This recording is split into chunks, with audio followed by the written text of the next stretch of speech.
Hello everyone, welcome to Talking Health with Dr. Laz, your favorite health program on television, reaching you from Nigeria's capital city on your TV channel of choice, AIT. My name is Dr. Laz Eze.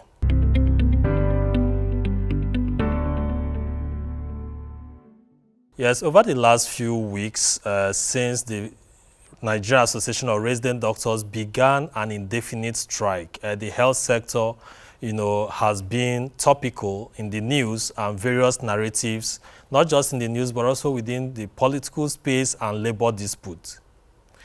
A lot of data have been coming on the state of our health sector as well as the various challenges it's been facing. Many of these things are not new, but it appears to have taken somewhat interesting dimension, or also not very new development. But the previous week, when the Saudi government came to Abuja, Nigeria's capital city, to recruit medical doctors who they want to move to their country and work.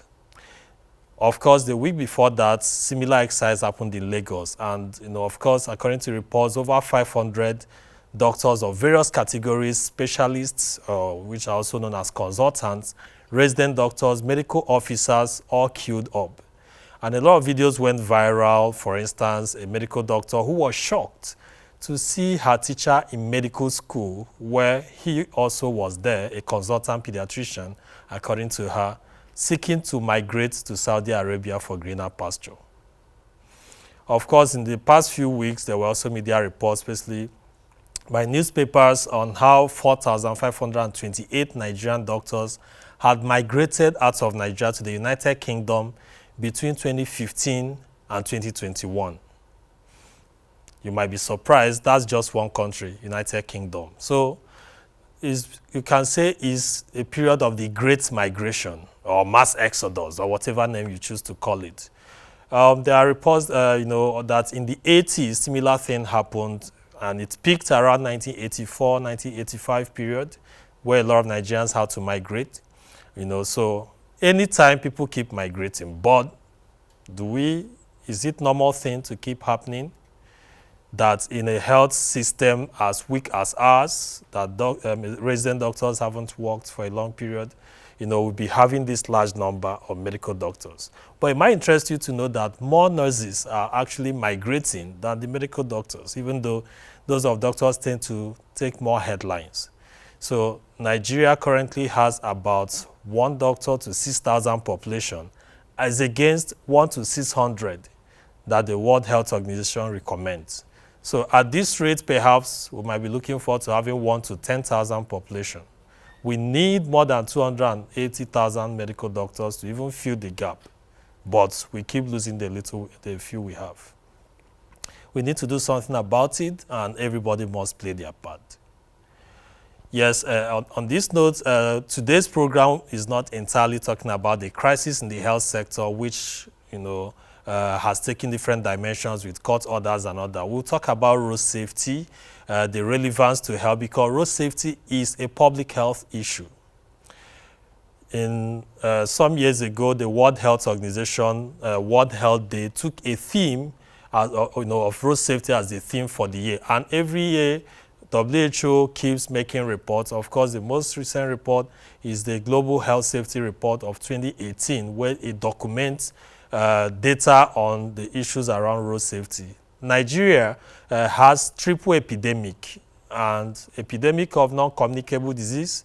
We are still dealing with COVID-19 pandemic. We have cholera epidemic, and Lassa fever that comes and goes periodically, meningitis, monkeypox, and a whole lot of others. We also have a growing burden of non-communicable diseases, which has taken epidemic dimension. And road safety is another one, or road traffic-related deaths is another epidemic.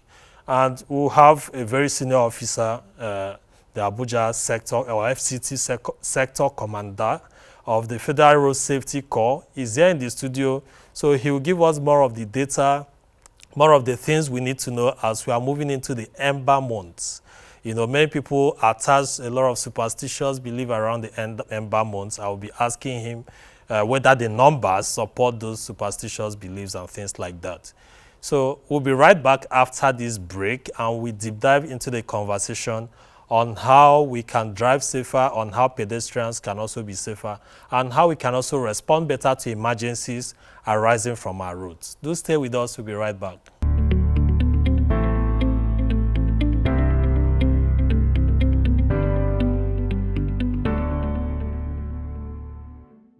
Welcome back to Talking Health with Dr. Laz, your favorite health program on television. With me here in the studio is Corps Commander Ochi Oga Samuel. He's the Federal Capital Territory Sector Commander of the Federal Road Safety Corps. You're welcome to the program, sir. Thank you very much. Thank you, sir. We know that usually around this time of the year, the Federal Road Safety Corps usually up their game in terms of creating awareness. But of course, road safety issue is an everyday issue. Yes. But perhaps because of the increase in travels and movement on the roads, which is associated with increase in road traffic, accidents leading to injuries and all that, there's used to be upsurge in campaigns. And of course, on this program, we talk health, every aspect of health, and that's why we have you here to kind of, give us more insights on a number of issues. So beginning from the basic things that we need to know about road safety. So what are those basic things for the drivers first, then to the pedestrian that you think any viewer should know about road safety? Thank you once again for being part of this program today. Let me just throw this level of understanding that between January and July this year, we had a record of over 630 crashes. In FCT? In FCT alone, within the FCT alone. And if you look at that, you'll be thinking that is not big enough. But I can tell you that lives have been lost and families have been affected as a result of these crashes that happened during this period. 630? 630 between January and July. Now, if you look at the trend of crashes in the FCT, a number of them happen mostly in the night, and then early hours of the day. By the time you look at the statistics, you will notice that from about 3 p.m. to early hours of 6 p.m., 1-2 persons are lost. And we have given consideration what is responsible for this. Now, we realize that a number of them, probably as they are closing from clubs and they are driving home, late hours or early hours of the day, they get involved in crashes. And a number of persons that are involved are prominent indigenous citizens of this country that have a lot of influence in families. And that is why we strongly desire and we educate that for residents of FCT, we must show some level of consciousness. Not just residents of FCT, but residents of everywhere. But I know that's your constituency. That is our constituency. So the emphasis is. But this program is watched everywhere in Nigeria and beyond. So that everyone that is using the road, whether you are within the FCT or anywhere you are traveling to, that level of consciousness must be in our mind. You must realize that you cannot drink and drive at the same time. Okay. If you know that you are drunk, please get somebody else to drive you. And not only that, you are not the only person using the road.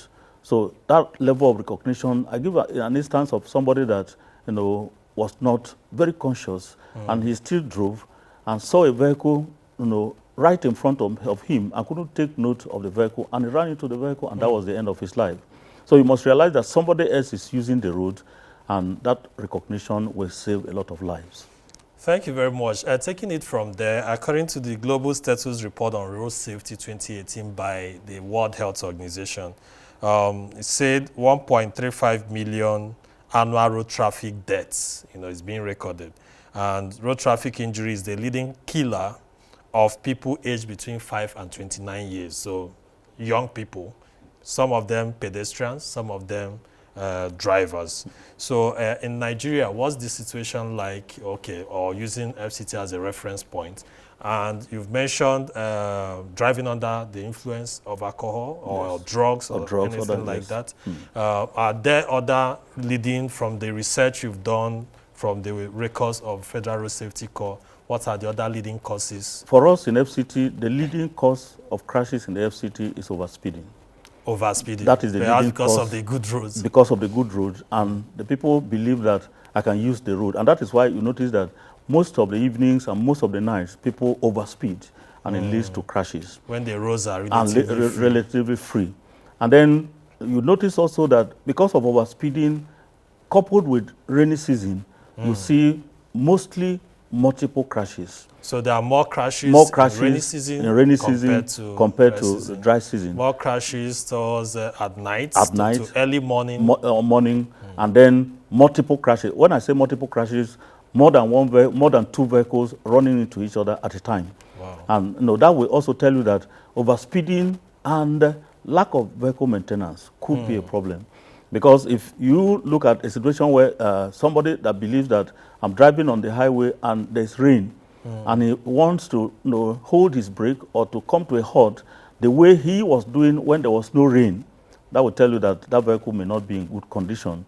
And the person may lack that knowledge to be able to realize that driving under special condition requires me to do some other things that are far over and above what I normally do when there are no rain. Okay, that's really important. But before we take a break, I would like you to talk about the process of even getting the license to drive. Many feel that although there's been an improvement in the recent past, before one could just pay money some officers of the road safety and they bring license after some days. So, but this process is kind of important, even determining who can drive.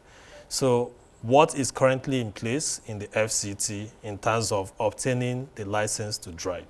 Okay. Now, just like you have pointed out, a lot has been done to sanitize the licensing and all that of drivers. So if you want to get a driver's license, let me take it from the fact that probably you have never gotten one before. You are coming in as a new driver. Now, you are expected to go to the driving school.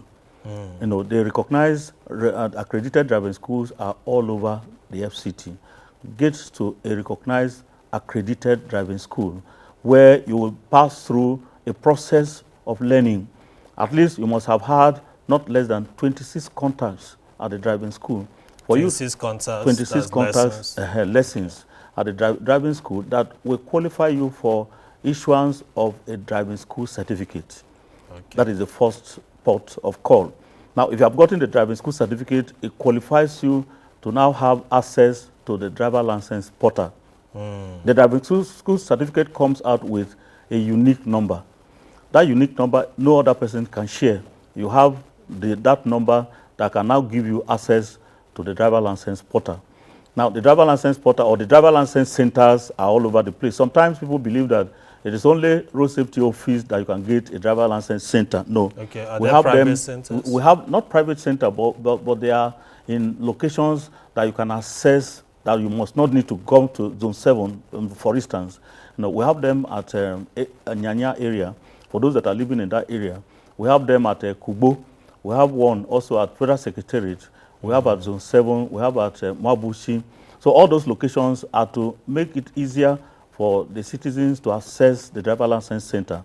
So by the time you have gotten the driving school certificate, go to the licensing office to pay the prescribed fee for the license. If you are coming in, you can come in for 3 years.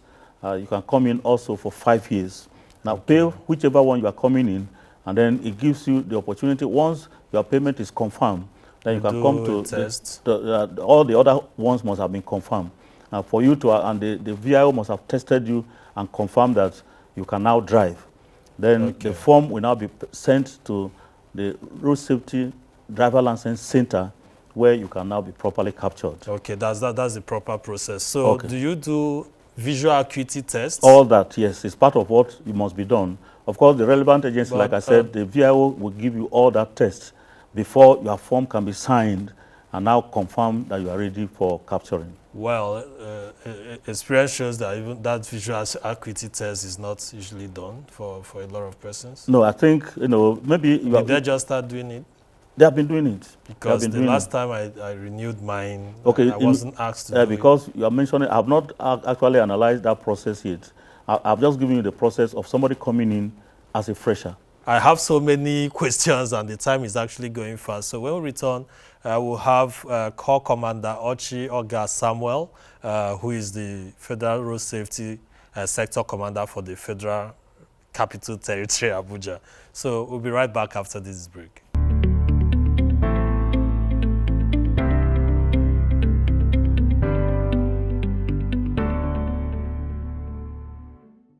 Welcome back to Talking Health with DrLaz, your favorite health program on television.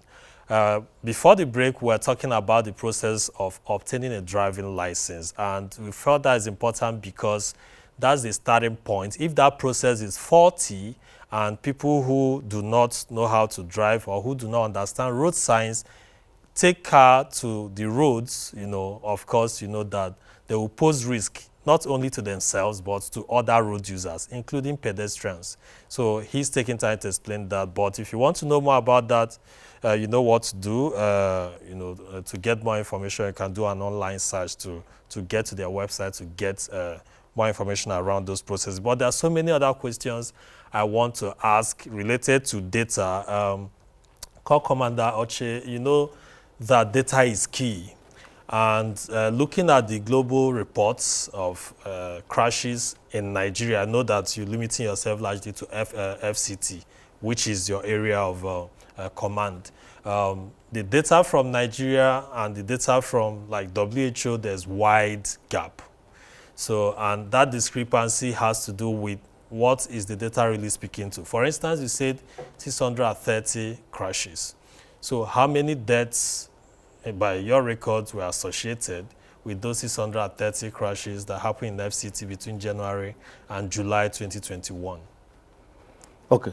Like you have rightly pointed out, where the statistics on number of deaths, number of injuries, number of crashes, whichever period of time are available, in the Federal Road Safety Corps.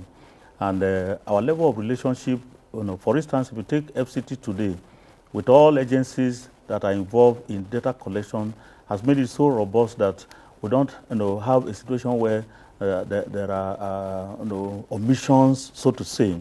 Now, what do I mean by that? For instance, before this time, our presence, in the various locations was limited. But today, we have our presence in all the area councils. Not only the area councils, in all the local government nationwide. And that gives us the privilege to be able to get adequate data of whatever thing that happens on the road, including road crashes. Not only that, our level of relationship with, for instance, the police and other agencies that also have the same jurisdiction to assess road crashes and all that is also very robust. So I believe perhaps similar thing is happening. Do you have relationship as well with healthcare facilities? Because if you are the incident of or a scene of road accident, you could get data of what happened, perhaps those who died on the spot. Then you help to convey those who are injured, including those who may have passed on, to a hospital. Is there any kind of follow-up with the hospital where you convert these patients to? Yes. To know whether those who have injuries, if there are deaths occurring after the weeks after, activities, you get those data and include it in your mortality data. In fact, it's part of our program to make sure that there's a follow-up for the next 30 days, to the hospitals where those victims are carried to confirm that they have been discharged, or probably some victims have died, and that is updated. We have a robust relationship with medical facilities, including private facilities in the FCT, that makes it very comprehensive for us to collect those data. Okay. Do you have any relationship with the Federal Ministry of Health? Very well. One way I think might be helpful, when I obtained driver's license in the state of Kentucky in the US, I did a computer-based test. And everyone is required to score more than 80%. And in that computer-based test, all these road signs are there. Okay. So for you to score 80% in that test, that was the first step, means that you must have gotten acquainted, you read the policy and all that, So after that, you go for visual acuity test, the eye test, to be sure that you can see very well. It's after the eye test before you go for the road test, which is the final one, when you pass the road test before you get your license. Okay. Could it be that we are not doing enough in terms of testing the knowledge and understanding of drivers or road users before we give them license to drive? Because if we are doing enough in that regard, before anybody gets license, he or she would have been able to at least have significant understanding of the road signs. You remember I mentioned earlier that for you to have a driver license in Nigeria today, you must have passed through the driving school. Now, the curriculum that is contained in the driving school system encompasses the road signs that we're talking about. Just like you have rightly pointed out, for us here in Nigeria today, you are required to pass through a test. Of course, for you to have been able to go through and be issued a driving school certificate, you must have also scored a particular. I told you that you must have 26 contacts in the driving school before you could be issued. So all those processes are contained in the 26 contacts that you have at the driving school level before you can come on board. I'm just explaining to you what will complement the driving school system at the level of the road safety in public enlightenment. For those that have already been licensed and those that are yet to be licensed, they have the privilege of learning and rehearsing these road signs for us to be able to get to the general public. Okay. So just to mention that the road signs, if you are on a highway and you have a straight line, what is that saying as compared to the broken lines? Okay, I hope time will give us enough time to be able to explain. For instance, if just you have, if you have a bold straight line, of course, it's telling us simply that you cannot overtake at that time. Okay. While the broken lines gives you the opportunity to overtake if the road is free. Clear.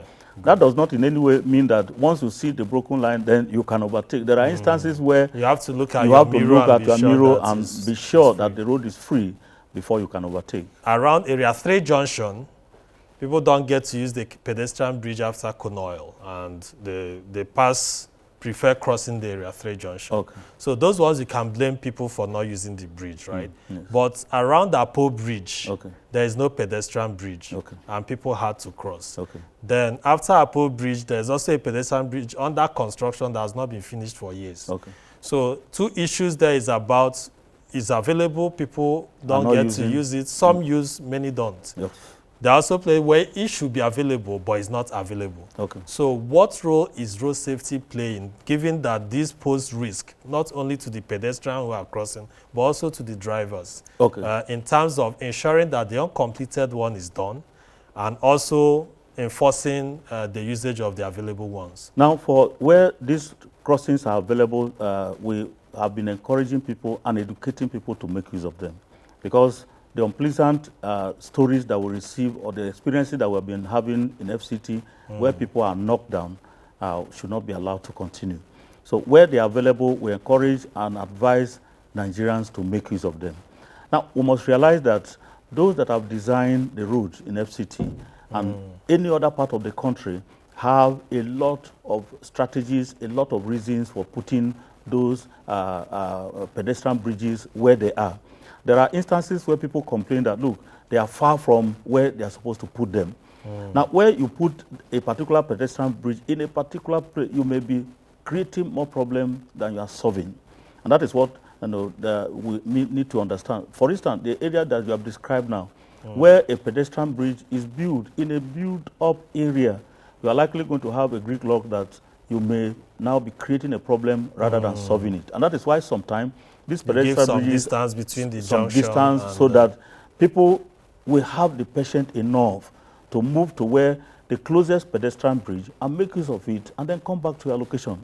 Okay, would you advise, for instance, that one at Area 3 junction and Wuye, would you advise for there to be some shelter from the point where the park is to the bridge? Because if it's raining and someone had to cross the bridge, or the hot sun that we could experience during dry season, some persons might feel getting to walk that distance, climbing the bridge, might not be helpful. Will it help if there is some level of shelter provided that people can walk without feeling so much heat of the sun or the rain having to beat them? Do you think that might be helpful? If that could be a way out where we discover, and of course those provisions are made in some locations that are a little bit far from the build-up areas. You notice that a number of the new ones that are being built, there's provision for people to take shelter. So probably the area you are describing could be a place that government can now provide a shelter for people to probably take shelter where there's rain before they now move on. But let me say this. Unfortunately, where those things are provided, they have become areas for hoodlums to take refuge and then do some other things.